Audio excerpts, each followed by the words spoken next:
कल्पना कीजिए कि आप एक ऐसे व्यक्ति हैं जिसने अपना पूरा जीवन दूसरों को ऊपर उठाने में बिताया। उसने अपनी ताकत, अपने अवसर, सब कुछ उन लोगों को दिया जिन पर वह सबसे अधिक भरोसा करता था। लेकिन जब वह अपने जीवन की सबसे बड़ी चोटी पर पहुंचने वाला था, तो वही 9 महारानियां, जिनके लिए उसने सब कुछ बलिदान कर दिया था, एकजुट हो गईं, उसे धोखा दिया और मरने के लिए छोड़ दिया। हालांकि भाग्य ने उसे दूसरा मौका दिया। वह मरा नहीं, वह पीछे लौटा और अतीत में वापस आया। और केवल वही नहीं, 9 महारानियां भी अपनी सभी यादों के साथ वापस आईं। लेकिन इस बार कहानी जीवित रहने की नहीं है। इस बार सवाल केवल एक है, मेरी मदद के बिना आप सब कितनी दूर तक उठ सकते हैं। अध्याय 1 में हमें 9 स्वर्गों के सबसे ऊपरी शिखर पर स्थित दृश्य दिखाया गया है। हर दिशा में हरियाली फैली हुई है, चमकते पहाड़ दमक रहे हैं और आध्यात्मिक ऊर्जा आकाश में तैर रही है, जिससे यह स्थान पूरी तरह से एक अलग स्तर पर पहुंच जाता है।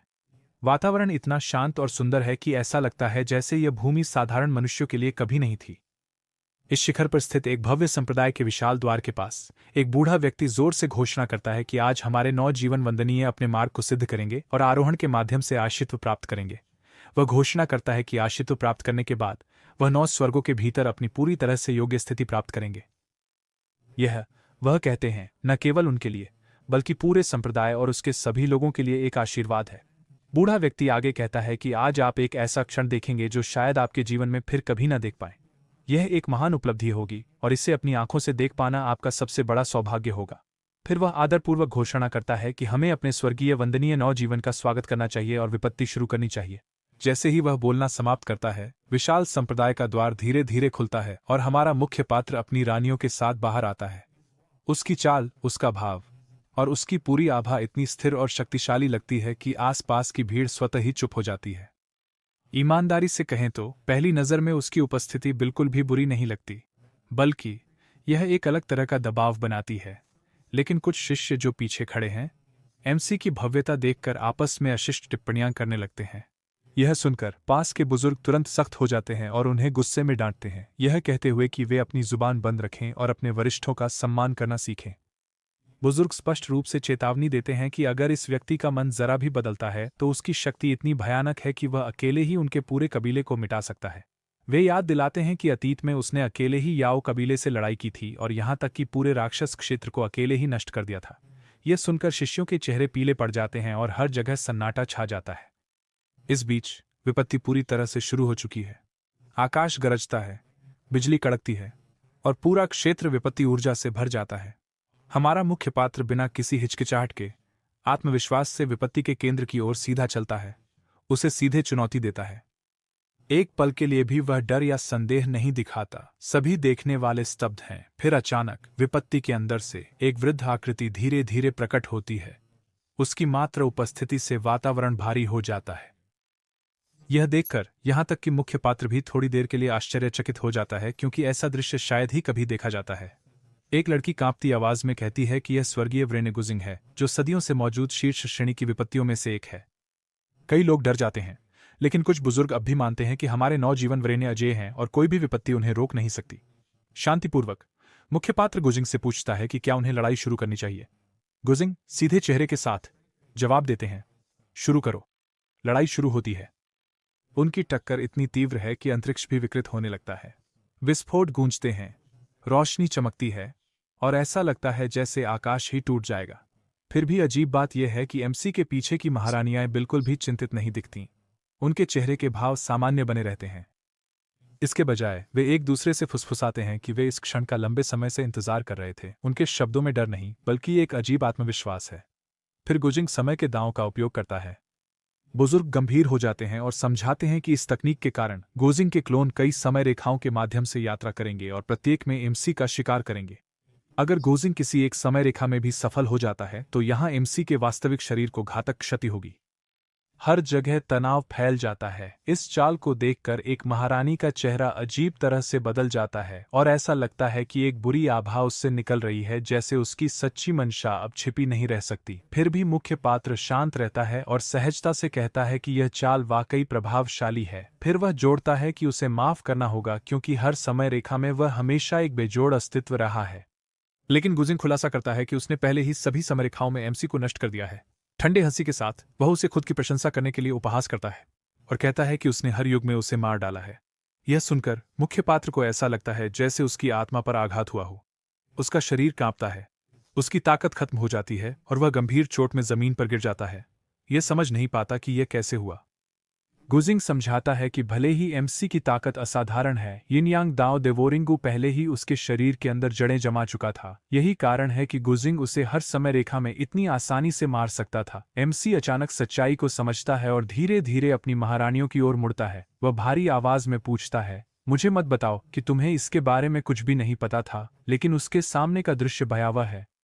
सभी महारानियां हंसी में फूट पड़ती हैं, जैसे उसकी दुर्दशा एक मजाक हो। यह प्रकट होता है कि यह गुण निराकार है और केवल यिन यांग मिलन के माध्यम से ही प्रत्यारोपित किया जा सकता है। गुजिंग ठंडे स्वर में कहता है कि परिणाम शुरू से ही स्पष्ट था। उसे पता था कि मुख्य पात्र वफादारी और भावनाओं को गहराई से महत्व देता है, और वही महिलाएं जिनसे वह प्रेम करता था उसे धोखा दे गईं। एक महारानी जोर से हंसती है और कहती है कि कभी प्यार नहीं था, वे केवल उसकी शक्ति के कारण डर में जीते थे और स्वतंत्रता चाहते थे। दूसरी उसे फेंकबू की याद दिलाती है और कहती है कि वह एक सामान्य खुशहाल जीवन जी सकती थी अगर वह नहीं होता। माहौल पूरी तरह बदल जाता है। महारानियां अपनी शक्तियों को सक्रिय करती हैं उसे मारने के लिए, सभी तथ्यों को मोड़कर खुद को पीड़ित और उसे शैतान के रूप में दिखाती हैं। मुख्य पात्र का मन टूट जाता है। उसकी आंखों में क्रोध और दर्द जल रहा है। वह गरजता है कि उसके बिना उनमें से कोई भी महारानी का खिताब छू भी नहीं सकती थी। उसने उन्हें इंसानों से ऊपर माना था, कभी ऐसे विश्वासघात की कल्पना नहीं की थी। जैसे ही वह उन पर हमला करने की तैयारी करता है, गुजिंग पीछे से वार करता है। मुख्य पात्र कराहता है कि अगर उसे मरना ही है तो वह उन्हें भी अपने साथ ले जाएगा। महारानियां घबरा जाती हैं, चिल्लाते हुए कहती हैं कि वह अपनी साधना का आधार विस्फोट कर रहा है और सबको मार डालेगा। गुजिंग ठंडेपन से देखता है और कहता है कि उसे जहर देकर हराना सम्मानहीन जीत थी। शायद वह एक और मौका पाने का हकदार है।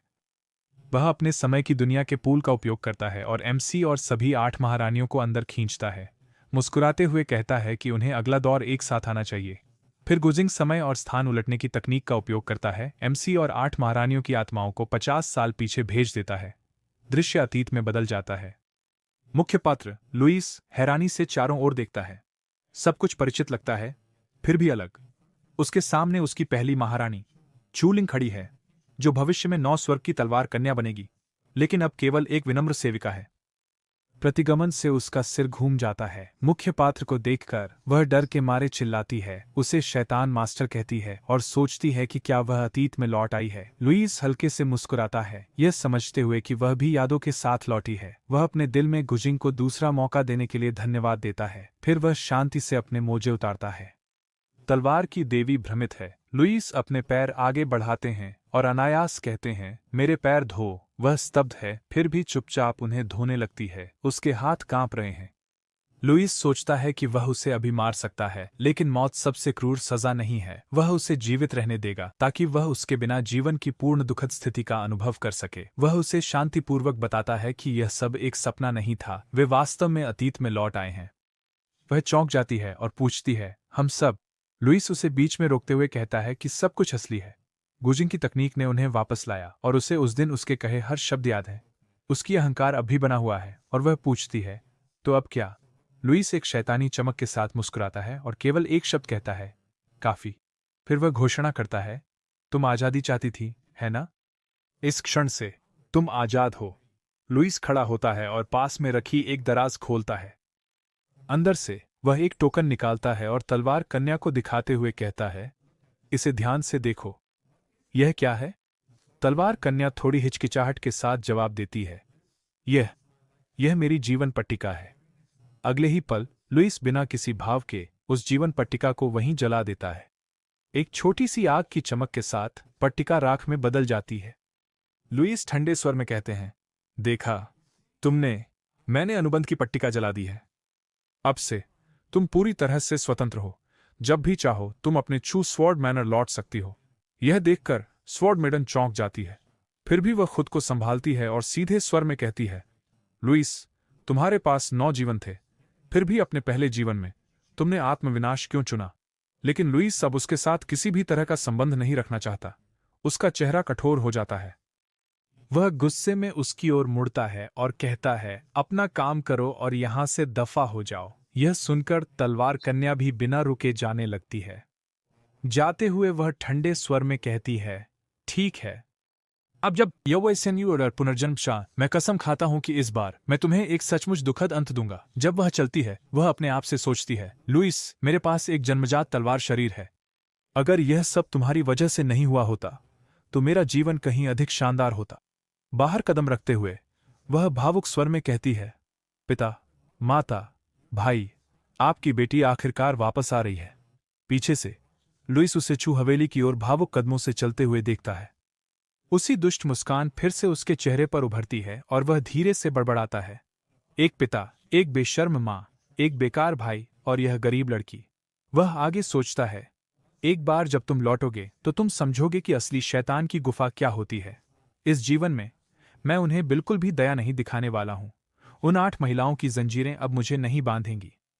चाहे कुछ भी हो जाए, मैं निश्चित रूप से एक और ऊंचे क्षेत्र में पहुंचूंगा। जैसे ही मुख्य पात्र कमरे का दरवाजा बंद करने वाला होता है, अचानक एक जोरदार धमाके के साथ दरवाजा टूट जाता है। एक लंबी टांग सीधे अंदर आती है और उस पर हमला करती है। जैसे ही लुइस यह देखता है, उसके मन में केवल एक नाम गूंजता है, फेरी रेड सिल्क। लेकिन अगले ही पल वह खुद को सुधारता है। नहीं, इस जीवन में उसका नाम अभी भी युहेंगलिंग है। फिर हम स्पष्ट रूप से देखते हैं कि दरवाजा तोड़कर अंदर आने वाली लड़की कोई और नहीं बल्कि वही है। गुस्से से भरी हुई युहेंगलिंग एमसी के सामने खड़ी होती है और उसका नाम चिल्लाती है। बिना एक सेकंड भी सोचे वह उस पर हमला करती है और चिल्लाती है, आज मैं तुम्हें जरूर मार दूंगी। लेकिन लुइस की ताकत उसके स्तर से कहीं अधिक है।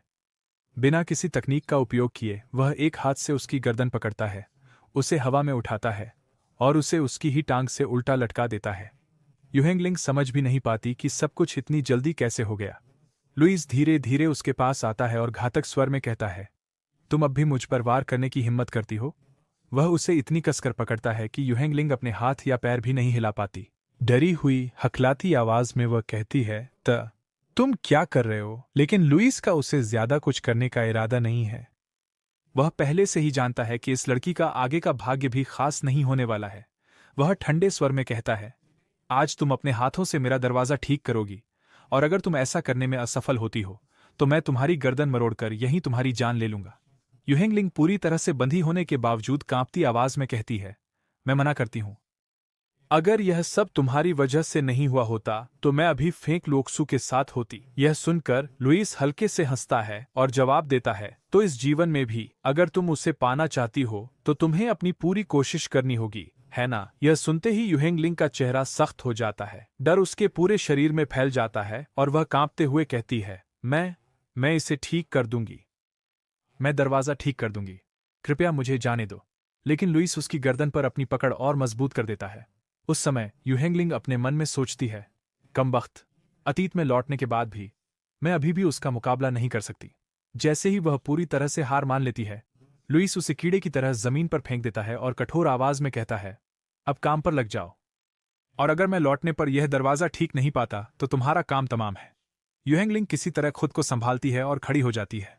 गुस्से और बेबसी में वह एमसी पर चिल्लाती है, लुइस, कम से कम हमारे पिछले जीवन में हम दांव साथी थे। शन सिटी, तुम मेरे साथ ऐसा कैसे कर सकते हो? यह सुनकर लुइस के चेहरे पर कोई भाव नहीं आता। बर्फीले स्वर में वह जवाब देता है, वह सब अतीत में था। इस जीवन में तुम और मैं एक दूसरे के लिए कुछ नहीं हैं। ये शब्द युहेंगलिंग पर बिजली की तरह गिरते हैं। गुस्सा, अपमान और बेबसी उसके चेहरे पर साफ दिखाई देते हैं। उसके पास कहने के लिए कुछ नहीं बचा है और दृश्य यहां से बदल जाता है। अब हमें एक सुंदर बगीचे का क्षेत्र दिखाया जाता है। चारों ओर रंग बिरंगे फूल खिले हुए हैं। वातावरण शांतिपूर्ण है और हवा में हल्की आध्यात्मिक ऊर्जा बह रही है। लुइस इस बगीचे में चलता है। यहाँ एक अत्यंत दिव्य और सुंदर महिला पौधों की देखभाल कर रही है। ये बाई शुआन है। जैसे ही लुइस इस जगह में कदम रखता है, बाई शुआन उसे तुरंत महसूस कर लेती है। वह आगे देखती है और लुइस आदरपूर्वक उन्हें अभिवादन करते हुए मास्टर कहते हैं। लेकिन लुइस को देखकर बाई शुआन की अभिव्यक्ति अचानक बदल जाती है।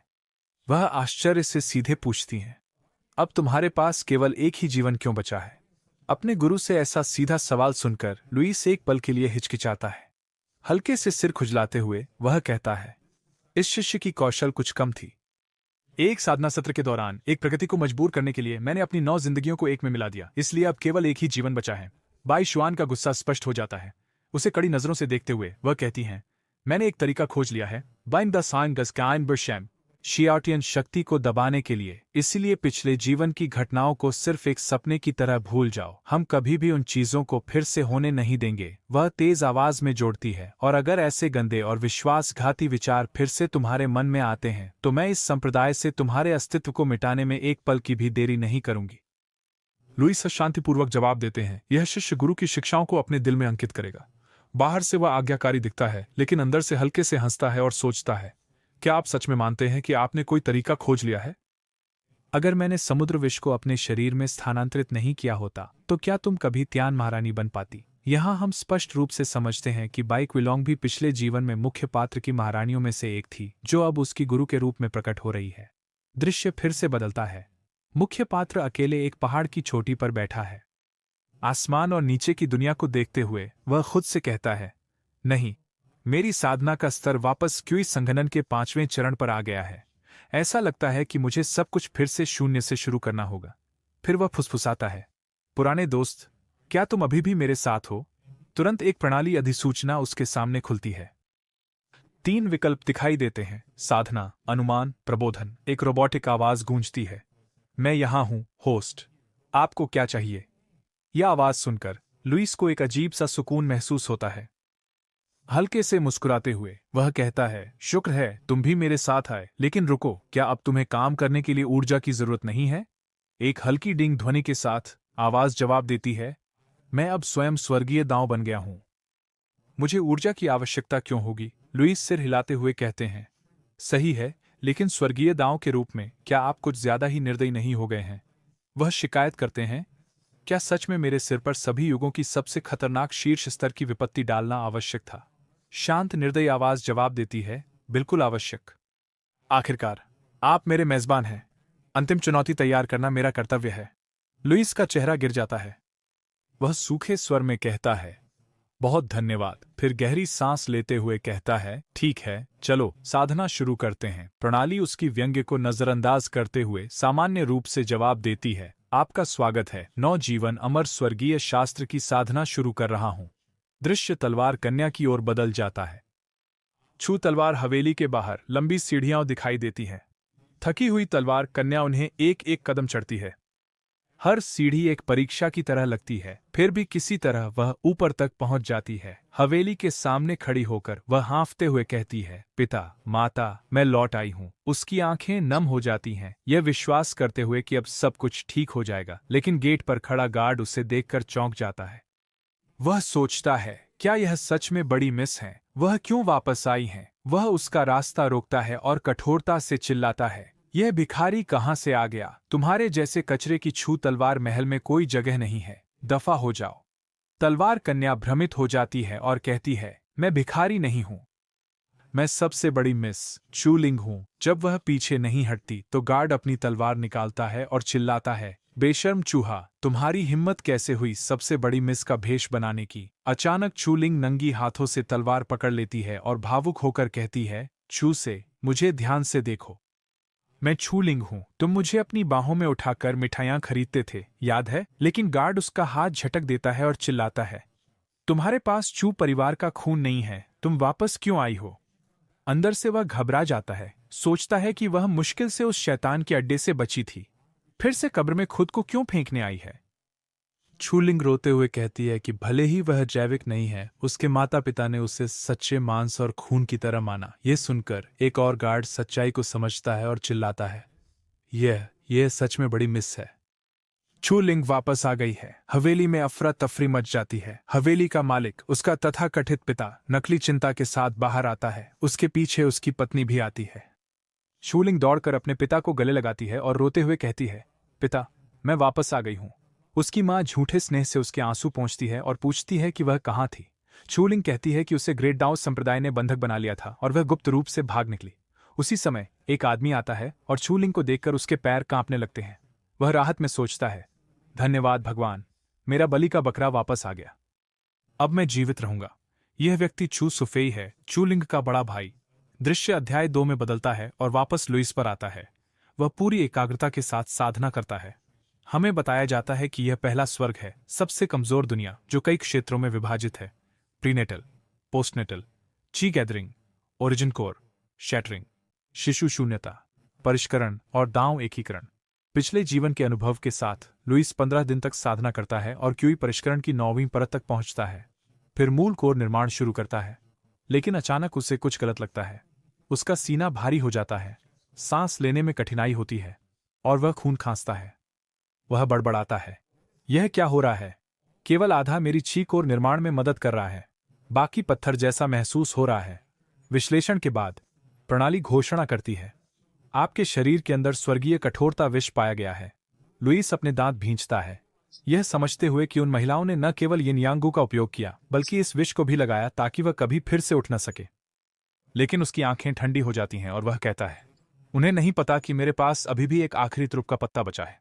वह प्रणाली से एक तरीका पूछता है।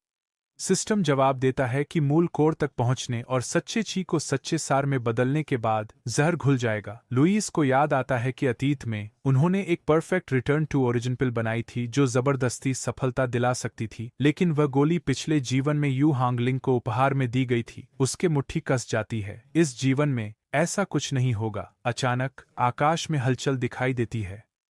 एक विशाल क्रेन घोषणा करता है कि यू हांगलिंग ने केवल 1 महीने और 17 दिनों में ची एकत्रण की पूर्णता प्राप्त कर ली है और संप्रदाय का रिकॉर्ड तोड़ दिया है। इनाम के रूप में उसे सर्वोच्च श्रेणी की रिटर्न टू ओरिजिन गोलियों की एक बोतल मिलती है। लुईस अपनी आंखें संकुचित करता है और एक खतरनाक मुस्कान के साथ कहता है, भविष्य की महारानी से यही उम्मीद थी। उसकी गति डरावनी है।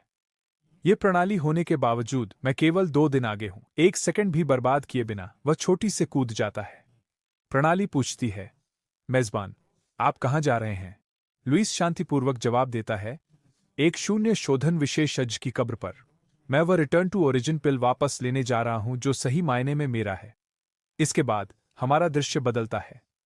अब हमें एक प्राचीन मकबरे के अंदर का दृश्य दिखाया जाता है जो घने जंगल के बीच में स्थित है, व्यापार दांव से लगभग 500 किलोमीटर दूर। इस जगह की हवा भारी महसूस होती है और हर दिशा में एक भयानक सन्नाटा फैला हुआ है। उसी मकबरे की गहराइयों से गुजरते हुए यू हांगलिंग पहले ही वहां पहुंच चुकी है। जैसे ही वह अंदर कदम रखती है, वह अपने आप से सोचती है, मेरे पिछले जीवन की यादों के अनुसार लोग इस जगह को केवल एक पूरे महीने बाद ही खोजने वाले हैं। इसका मतलब है अभी मैं यहां पूरी तरह से अकेली हूं। पूरा आत्मविश्वास दिखाते हुए हांगलिंग एक गुफा में प्रवेश करती है। वह अपने सामने पड़े दरवाजे को खोलती है और एक संकीर्ण मार्ग से आगे बढ़ने लगती है।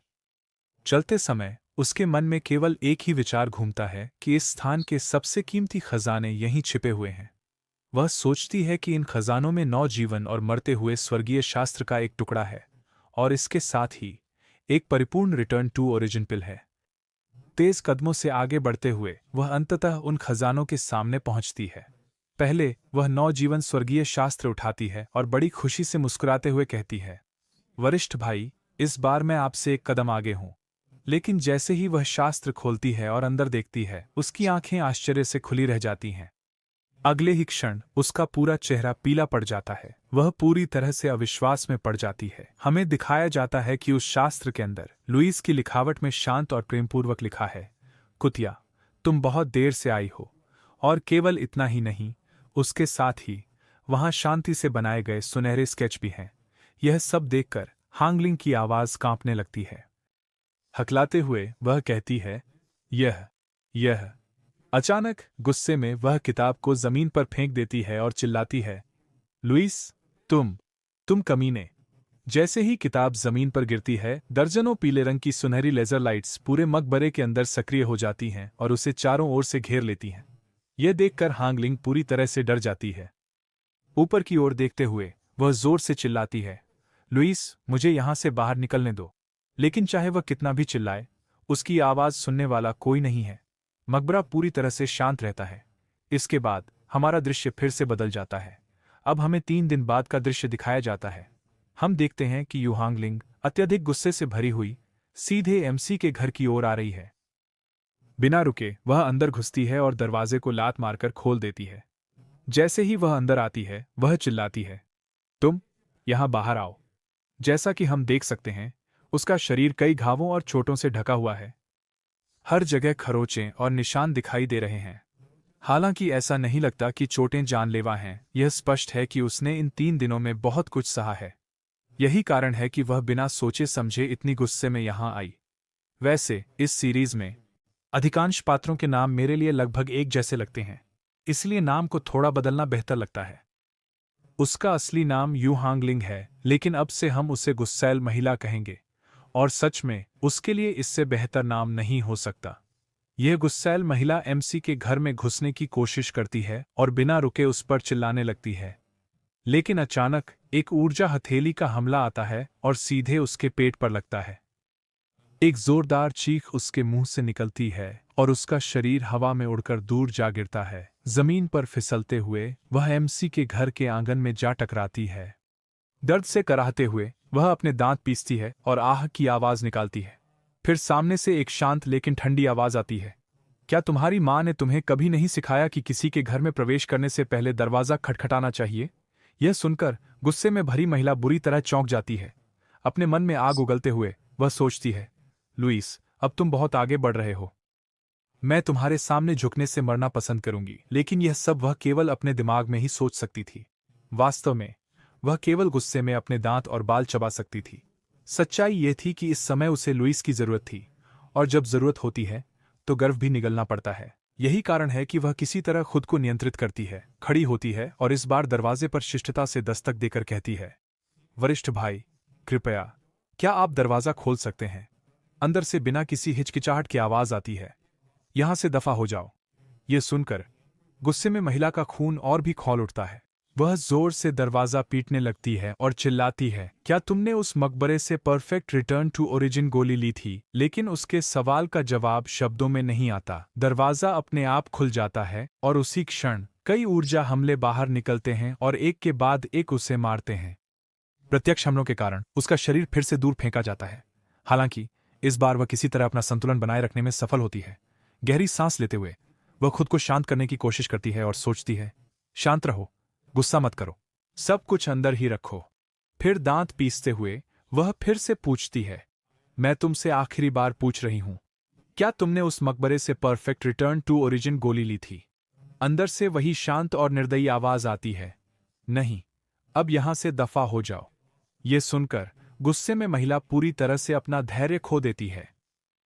गुस्से से उसकी आंखें भर जाती हैं, उसके शरीर से ऊर्जा फूट पड़ती है और अपनी शक्तियों को सक्रिय करते हुए वह सीधे लुईस पर हमला करने के लिए दौड़ पड़ती है। वह चिल्लाती है, तुम्हारे पास इसे लेने की हिम्मत है, लेकिन इसे स्वीकार करने की हिम्मत नहीं है। लुईस, अब मैं तुम्हारे साथ मरने तक लड़ूंगी। लेकिन तभी अचानक एमसी का मास्टर उसके सामने प्रकट होता है। वह अपनी आभा छोड़ती है और उसी क्षण हांगलिंग की सभी हरकतें जड़ हो जाती हैं। उसकी आवाज में गहराई और दबाव है जब वह कहती है, हांगलिंग, शांत हो जाओ। यह सुनकर हांगलिंग का सारा गुस्सा जैसे हवा में उड़ जाता है। उसका चेहरा बदल जाता है और कांपती आवाज में वह कहती है, मास्टर। अगले ही पल वह घुटनों के बल गिर जाती है और बच्चे की तरह कड़वाहट से रोने लगती है। वह चिल्लाती है, मास्टर, उसने मुझे मारा। सिसकते हुए वह सब कुछ बड़ा चढ़ाकर बताती है, जैसे सारी गलती दूसरी तरफ की हो। ये सब सुनने के बाद उसकी मास्टर धीरे धीरे एमसी की ओर मुड़ती है और सख्त आवाज में पूछती है, लुईस, तुमने अपनी जूनियर बहन पर हाथ क्यों उठाया? यहां एक बात स्पष्ट करनी है। पिछले एपिसोड में मैंने कहा था कि यह मास्टर शायद एमसी की पिछली जिंदगी में पत्नी रही हो, लेकिन अब तक की प्रतिक्रियाओं और व्यवहार को देखकर यह बिल्कुल भी स्पष्ट नहीं लगता। कहानी ने ऐसा कुछ भी पुष्टि नहीं की है और उसके हाव भाव भी ऐसे संबंध का संकेत नहीं देते। हाँ, ऐसा लगता है कि एक गुरु के रूप में वह जानती है कि मुख्य पात्र के पहले 9 जीवन थे और अब केवल एक बचा है। शायद इसलिए वह समझती है कि मुख्य पात्र अपने पिछले जीवन के सभी गुस्से के साथ अतीत में लौट आया है। बाकी सच्चाई हमें कहानी के आगे बढ़ने पर पता चलेगी। फिलहाल आइए कहानी जारी रखते हैं। जब उसके गुरु यह सवाल पूछते हैं, लुईस अपनी आंखें खोलता है और गुस्से में जवाब देता है। वह बिना दस्तक दिए अंदर आ गई। उसमें बिल्कुल भी तमीज नहीं है। लुईस की बात सुनकर उसकी गुरु ज्यादा बहस नहीं करती। वह शांति से हांगलिंग की ओर चलती है, उसे खड़ा करने में मदद करती है और कोमल आवाज में कहती हैं, लेकिन फिर भी आखिरकार वह तुम्हारी जूनियर बहन है। इस बात को यहीं समाप्त करें। फिर हांगलिंग की ओर देखते हुए वह पूछती है, वैसे तुम आज लुईस के पास क्यों आई थीं? यह सुनकर गुस्से में महिला सीधे एमसी की ओर इशारा करती है और जोर से कहती है, उसने परफेक्ट रिटर्न टू ओरिजिन पिल ले ली। उसे इसकी कोई जरूरत नहीं है, इसलिए मैं इसके बदले में उससे कुछ लेना चाहती थी। उसकी बात सुनकर लुईस की मास्टर एमसी की ओर मुड़ती है और नरम स्वर में कहता है, लुईस, तुम्हारी क्षमता असाधारण है, तुम्हें बिल्कुल भी परफेक्ट रिटर्न टू ओरिजिन पिल की आवश्यकता नहीं है। क्यों न तुम इसे अपनी जूनियर बहन को दे दो। अगर तुम्हें कुछ और चाहिए तो मैं तुम्हें प्रदान कर सकता हूं। इतनी शांत और तर्कसंगत समझाइश के बाद भी लुइस की अभिव्यक्ति बिल्कुल नहीं बदलती। उसी मुद्रा में बैठे हुए वह ठंडे स्वर में जवाब देता है, माफ करना, लेकिन मुझे भी यह परफेक्ट रिटर्न टू ओरिजिन पिल चाहिए। यह सुनकर हांगलिंग फिर से भड़क जाती है और चिल्लाती है, तुम क्या बकवास कर रहे हो लुइस? क्या तुम सच में सोचते हो कि इस पिल के बिना मैं अपना ओरिजिन कोर नहीं बना सकती? उसकी लगातार चिल्लाने के कारण लुइस की एकाग्रता टूट जाती है। वह धीरे धीरे नीचे उतरता है, अपनी आस्तीन के अंदर हाथ डालता है और वही रिटर्न टू ओरिजिन गोली निकालता है। फिर वह गहरी सांस छोड़ता है। यह देखकर उसकी गुरु का चेहरा खिल उठता है और वह खुशी से कहती है, यह हुई न बात। अच्छा लड़का। वह उसे और प्रशंसा करने ही वाली होती है कि अचानक माहौल फिर से बदल जाता है। उसी क्षण मुख्य पात्र हल्की मुस्कान देता है। एक हेह की आवाज के साथ वह गोली को सीधे अपने मुंह में डालता है और उसे चबाकर निगल जाता है। यह देखकर उसकी गुरु बुरी तरह से चौंक जाती है। उसकी आंखें चौड़ी हो जाती हैं और वह सख्ती से कहती है, लुइस, तुमने यह क्यों किया? तुम्हारी मास्टर बहुत निराश हैं। इससे पहले कि वह कुछ और कह सके, वहां खड़ी गुस्से में महिला गुस्से में फट पड़ती है। दांत पीसते हुए वह मुड़कर चिल्लाती है और जाते हुए कहती है, लुइस, बस इंतजार करो, मैं अपना सीक्रेट कोर संकुचित करूंगी और इस अपमान का पूरा बदला लूंगी। उसकी खुली दुश्मनी देखकर मास्टर का चेहरा और भी गंभीर हो जाता है। गहरी सांस लेते हुए वह कहती है, मुझे पता है कि तुम्हारे अंदर अभी भी बहुत गुस्सा है, लेकिन क्या इतना ज्यादा करना वाकई जरूरी था? इस निराशाजनक भाव के साथ दृश्य बदल जाता है। अब हमें तलवार महल का दृश्य दिखाया जाता है। यहाँ तलवार कन्या आराम से बैठी है जबकि कोई उसे चम्मच से खिला रहा है। उसकी माँ मीठी और प्यार भरी आवाज में कहती हैं, तुम्हारी माँ ने यह पन्ना चावल का खिचड़ी अपने हाथों से सिर्फ तुम्हारे लिए बनाई है। इसे छको और बताओ कि यह अच्छी है या नहीं। जैसे ही तलवार कन्या इसे खाती है, उसका चेहरा खिल उठता है। खुशी और भावुकता के साथ वह कहती है, धन्यवाद माँ, इस पूरे संसार में केवल आप ही मुझे सबसे अच्छा मानती हैं। मैं इस जीवन में कभी भी आपके और पिताजी के पास से दूर नहीं जाना चाहती। यह सुनकर उसकी माँ हल्के से मुस्कुराती हैं और मजाक में पूछती हैं, सच में तुम्हारे जन्म देने वाले माता पिता से भी ज्यादा? तलवार कन्या मुस्कुराते हुए जवाब देती है, उन्होंने मुझे जन्म देने के तुरंत बाद ही गायब हो गए। वे आपकी देखभाल से कैसे तुलना कर सकते हैं?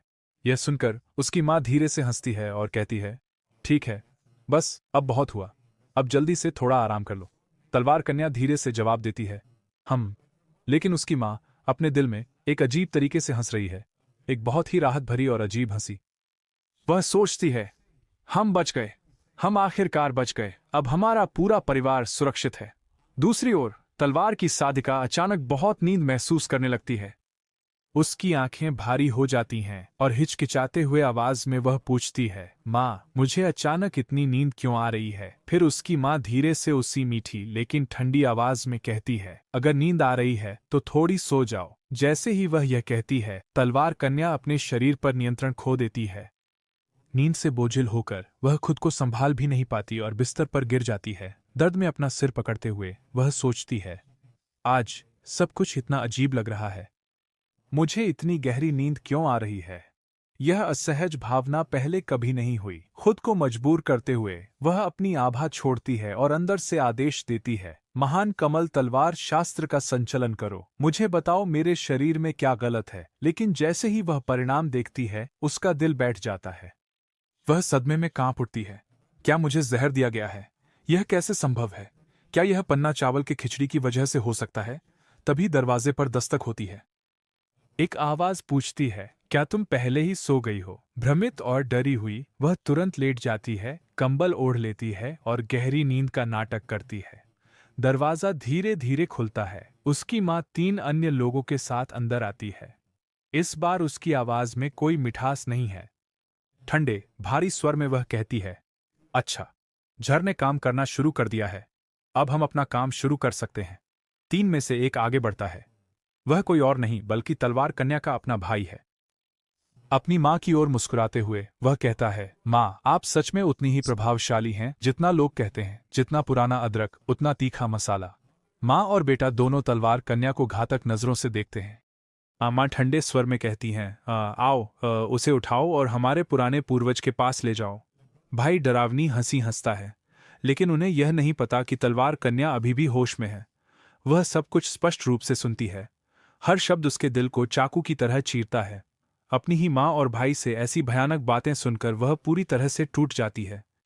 आंखों से आंसू चुपचाप बहते हैं। वह अंदर से रोती है, अंदर से चिल्लाती है, लेकिन उसका शरीर उसका साथ नहीं देता। उसी क्षण उसे एहसास होता है कि जिस घर को वह दुनिया की सबसे सुरक्षित जगह मानती थी, वह उसके जीवन का सबसे खतरनाक पिंजरा बन गया है।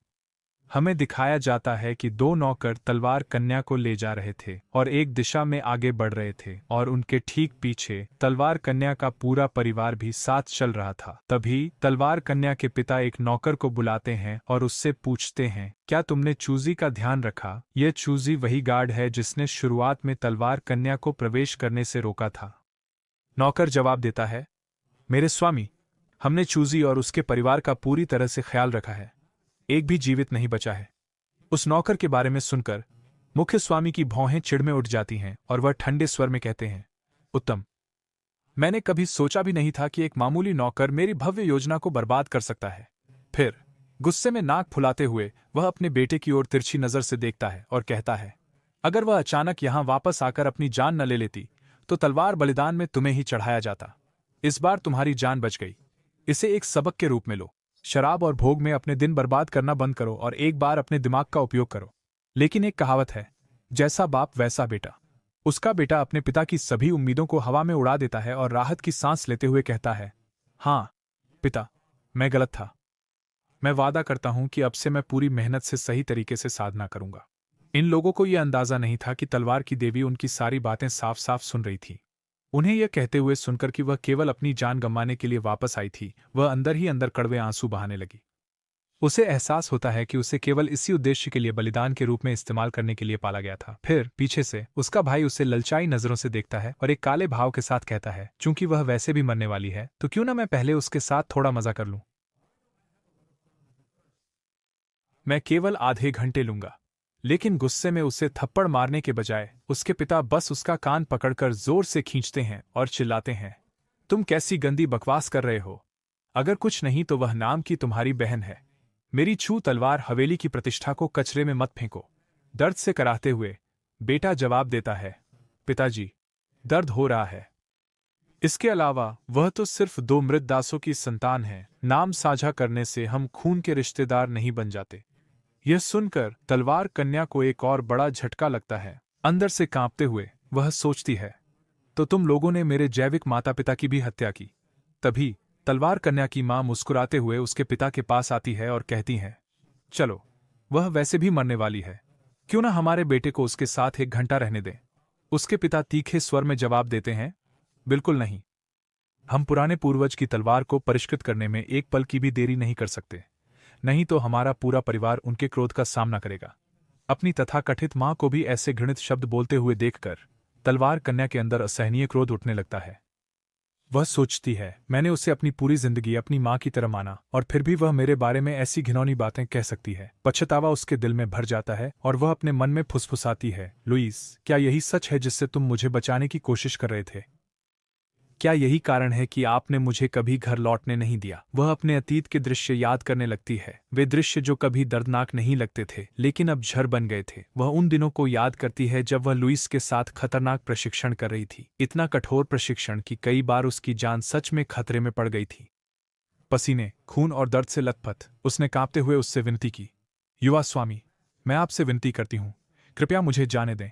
मुझे अपने माता पिता की बहुत याद आ रही है। उस समय लुईस ने उसे देखा और हल्का सा मुस्कुराया, लेकिन उसकी आंखों में कोई हास्य नहीं था। उसे सांत्वना देते हुए उसने कहा था, वे तो तुम्हारे जैविक माता पिता भी नहीं हैं, फिर तुम वापस जाने की इतनी जल्दी में क्यों हो? यह सुनकर तलवार कन्या ने गुस्से में अपने गाल फुला लिए, जिद्दी होकर अपना चेहरा घुमा लिया और कहा, वे मुझे मेरे जन्म देने वाले माता पिता से भी बेहतर मानते हैं। उसे इस तरह नाराज देखकर लुईस ने हल्के से हंसते हुए जवाब दिया, ठीक है, ठीक है, बस तब तक इंतजार करो जब तक मैं उस तलवार को परिष्कृत नहीं कर लेता। उसके बाद मैं खुद तुम्हें घर वापस ले जाऊंगा। वह उसके पास आई और मीठी आवाज में बोली, युवा स्वामी, आप क्या बकवास कर रहे हैं? किस तरह की तलवार को परिष्कृत करने में इतना समय लगता है? आप निश्चित रूप से कोशिश कर रहे हैं। मुझे यहाँ रखने के लिए बच्चे की तरह मजाक करते हैं। फिर दृश्य बदलता है। जब तलवार की देवी अंततः छू तलवार हवेली पहुंची तो उसके सामने का दृश्य उसकी पूरी दुनिया को जला गया। पूरी हवेली आग की लपटों में घिरी हुई थी। हर जगह धुआं, चीखें, जलती लकड़ी की दुर्गंध। उसके पैर जवाब दे चुके थे और वह घुटनों के बल गिरकर रो रही थी। पापा, मम्मी, मैं बहुत देर से आई। उसी क्षण से उसके दिल में लुईस के लिए नफरत पैदा हो गई थी। उसने अंदर ही अंदर कसम खाई, लुईस, ये सब तुम्हारी वजह से हुआ। मैं तुमसे बदला लूंगी। लेकिन अब असली सच्चाई सुनकर और देखकर उसके अंदर केवल पछतावा बचा था। उसका दिल पूरी तरह से टूट चुका था। उसने दर्द से सोचा, लुईस, जिस तलवार की तुम बात कर रहे थे वह वास्तव में एक शैतानी तलवार थी। इस विचार के साथ दृश्य फिर से बदल जाता है। उसी समय दूसरी तरफ हमारा मुख्य पात्र इस पूरे दृश्य को एचडी गुणवत्ता में सिस्टम की मदद से देख रहा था। हर शब्द, हर आवाज, हर इरादा उसके लिए स्पष्ट था। सिस्टम ठंडी आवाज में कहता है, होस्ट, यह वास्तव में शर्म की बात है कि वह अभी बेहोश है और छू परिवार के शब्द नहीं सुन सकती। लुईस यह सब देखते हुए हल्के से मुस्कुराता है। सिस्टम की टिप्पणी पर हंसते हुए वह कहता है, जो व्यक्ति महान सम्राट क्षेत्र से लौटा है वह केवल एक साधारण नींद की दवा से बेहोश कैसे हो सकता है? सो मां की समय तय क्या था? अभी वह बस खुद ही वास्तविकता को स्वीकार करने से इनकार कर रही है। सिस्टम पूछता है, होस्ट, क्या आप उसे बचाने के बारे में सोच रहे हैं? यह सुनकर लुईस आलसी तरीके से अपनी स्थिति बदलते हैं, जैसे थिएटर में एक दर्शक, और मुस्कुराते हुए कहते हैं, उसे बचाना, उसे इस तरह पीड़ित होते देख जो संतोष मिलता है उसकी तुलना किसी और चीज से नहीं की जा सकती।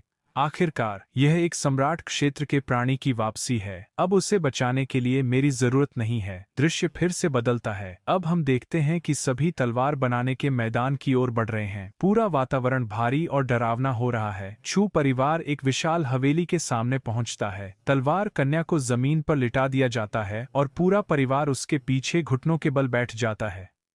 उसके पिता पूर्वज का आदरपूर्वक अभिवादन करते हैं। हवेली के सामने एक छाया प्रकट होती है और धीरे धीरे स्पष्ट हो जाती है। यह एक बूढ़ा आदमी है, चू कैक्सिंग, छू तलवार महल के पुराने पूर्वज।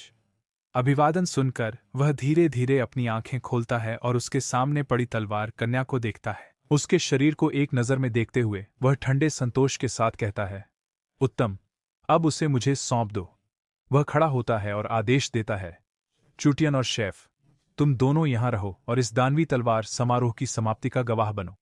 यह सुनकर पिता और भाई झुककर पूर्वज का धन्यवाद करते हैं। तो पुराना पूर्वज आगे बढ़ता है और एक विशाल कड़ाही के नीचे आग जलाता है।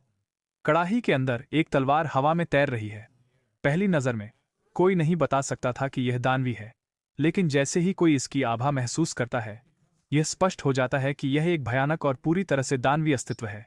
तलवार को लालच भरी नजरों से देखते हुए बूढ़ा पूर्वज हंसता है। इस दानवी तलवार ने मेरे जीवन का 30 से अधिक वर्षों का रक्तपान किया है। अब केवल अंतिम चरण शेष है। तलवार कन्या के पिता उन्हें बधाई देते हैं। एक बार जब आप इस तलवार को परिष्कृत कर लेंगे तो आप सीधे शैटरिंग इन्फेंट रियल्म में प्रवेश करेंगे। पुराने पूर्वज अपना हाथ उठाते हैं और कहते हैं, आइए शुरू करें। काले अग्नि तलवारें हवा में बनती हैं और दानवी तलवार की ओर बढ़ती हैं। अनुष्ठान शुरू होता है। दुष्ट तलवार प्रतिक्रिया करती है, पूरा क्षेत्र कांप उठता है और पूर्वज अजीब मंत्रों का जाप करते हैं। फिर वह ठंडे स्वर में आदेश देते हैं, इस तलवार के लिए बलिदान करो। उसी क्षण तलवार कन्या का पिता उसे अपनी बाहों में उठाकर आगे बढ़ता है और बिना भाव के कहता है, आज तुम हमारे छू कबीले के लिए तलवार बलिदान के रूप में सेवा करोगी। तुम्हें इतने वर्षों तक पालना व्यर्थ नहीं गया। उसकी आवाज में कोई पछतावा नहीं है, कोई हिचकिचाहट नहीं, केवल ठंडी उपयोगिता है। बिना एक सेकंड गंवाए वह तलवार कन्या को सीधे धधकते हुए कड़ाह में फेंक देता है। वह उग्र लपटों में गिर जाती है। गर्मी हवा को चीर देती है, फिर भी उसके मुंह से एक भी चीख नहीं निकलती। उसका भाई जीभ बाहर निकालकर घृणा से कहता है, क्या बर्बादी है, कितनी दुखद बर्बादी।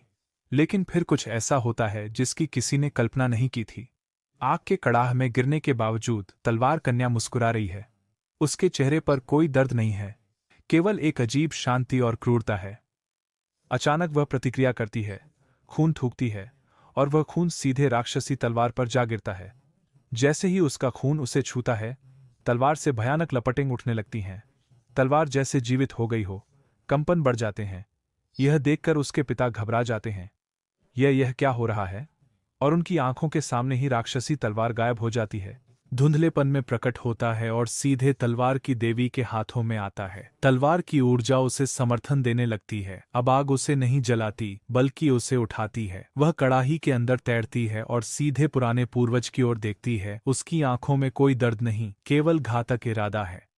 पुराना पूर्वज हैरान है। उसका भाई चिल्लाता है, पापा, वह मरी नहीं है। पूर्वज कांपता है, यह कैसे संभव है? लेकिन इससे पहले कि वह प्रतिक्रिया कर सके, वह पूरी गति से आगे बढ़ती है, एक वार में उसके सीने को भेदने का लक्ष्य लेकर।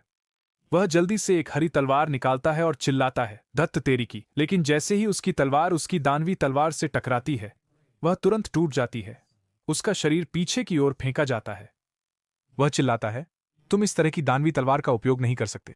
इससे पहले कि वह अपनी बात पूरी कर सके, उसकी तलवार एक विषैले सांप की तरह चलती है और अगले ही क्षण उसका सिर उसके शरीर से अलग हो जाता है।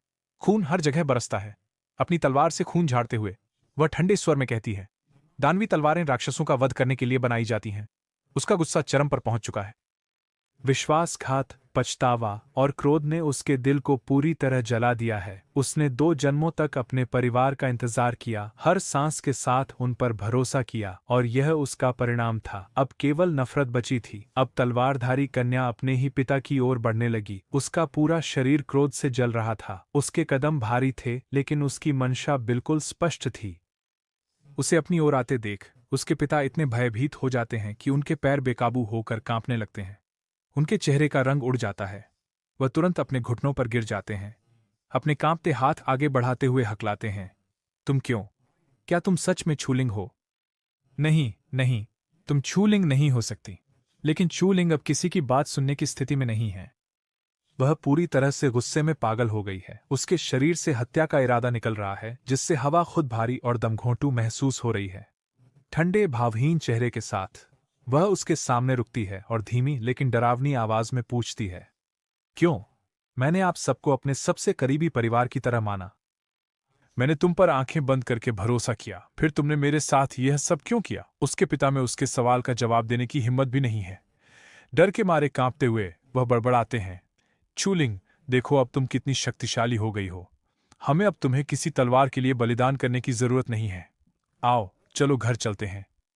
सब कुछ ठीक हो जाएगा। लेकिन छूलिंग ने पहले ही उसका असली चेहरा देख लिया है। वह एक हल्की हंसी हंसती है, एक हंसी जो दर्द और नफरत से भरी होती है। अपनी तलवार निकालते हुए वह ठंडे स्वर में कहती है, तुम्हारा गंदा मुंह मेरा नाम लेने के लायक भी नहीं है। बिना एक पल की झिझक के वह अपनी तलवार चलाती है।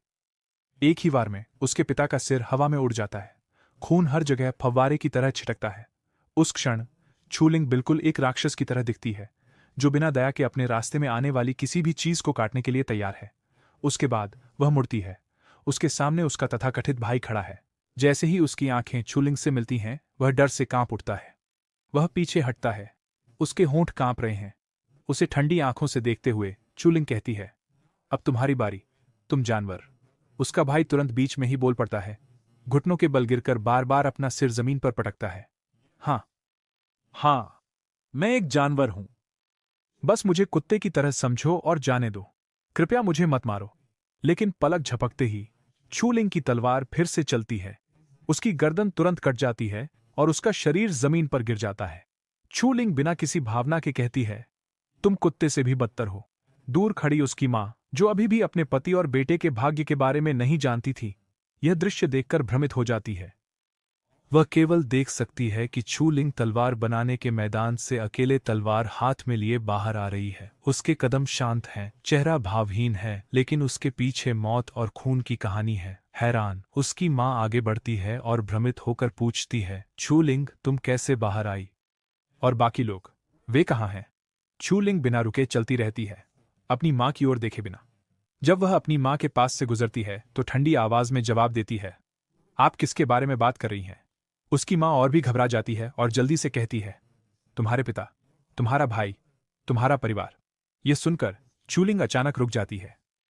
वह धीरे धीरे पीछे मुड़ती है। अब उसकी आंखों में कोई गुस्सा नहीं है, केवल एक खाली ठंडी सर्दी है। अब मेरा कोई परिवार नहीं है, वह कहती है। अगले ही पल उसकी तलवार चमकती है।